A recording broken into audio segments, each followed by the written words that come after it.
آج یوم مزدوراں ہے، آج لیبر ڈے ہے۔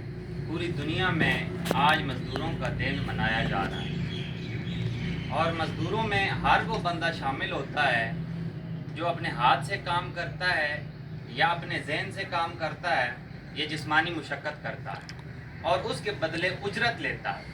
ہر وہ بندہ مزدور ہے، لیکن آج کا یہ دن ہر مزدور کے لیے تو ہے، لیکن خاص طور پہ ان لوگوں کے لیے ہے جو محنت مشقت کر کے دن میں دھوپ کی گرمی میں جل کے مزدوری کرتے ہیں۔ ان لوگوں کے لیے آج کا یہ دن ہے جو لوگوں کے گھروں کی چھتیں بناتے ہیں، لیکن ان کا اپنا گھر چھت سے محروم رہتا ہے۔ آج کا دن ان لوگوں کے لیے ہے جو لوگوں کی فصل کاٹ کے غلہ اور اناج ان کے گھروں میں پہنچاتے ہیں، لیکن وہ خود غلے سے محروم رہتے ہیں۔ آج کا دن ان لوگوں کے لیے ہے جو لوگوں کے گھروں میں روشنی کرتے ہیں، لیکن ان کا اپنا گھر اندھیرے میں ڈوبا ہوا ہوتا ہے۔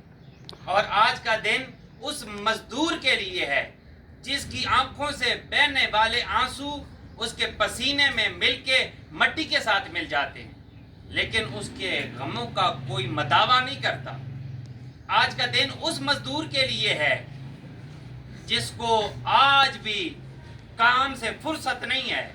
اگر وہ آج کے دن 1 مئی کو چھٹی کرے تو شام کو اس کے بچے بھوکے سوئیں گے۔ یوم مزدور جس کے لیے ہے اس کو چھٹی نہیں ہے، اس کے حق کے لیے کوئی آواز بلند نہیں کر رہا، بلکہ جن کو چھٹی ہے وہ اپنے اپنے گھروں میں چھٹی انجوائے کر رہے ہیں، چھٹی سے لطف اٹھا رہے ہیں، اپنے گھر میں اپنی فیملی کے ساتھ خوشیوں سے رہ رہے ہیں، خوشی بھرا دن گزار رہے ہیں۔ لیکن جن کے لیے یہ دن ہے وہ دھوپ میں جل رہے ہیں۔ تو یہ شعور کی بھی بات ہے، یہ حق کی بھی بات ہے، یہ اپنا حق مانگنے کی بھی بات ہے کہ لوگوں ایسے بیٹھنے سے اپنا حق نہیں ملے گا۔ یہ جاگیردار، یہ وڈیرے، یہ سرمایہ دار یہ تو کہتے ہیں کہ ہمیں اور زیادہ کم اجرت پہ مزدور ملیں اور ہم اپنی ملوں میں ان سے کام کروائیں، ہم کھیتوں میں ان سے اپنا کام کروائیں۔ یہ سرمایہ دار لوگ یہی چاہتے ہیں، لیکن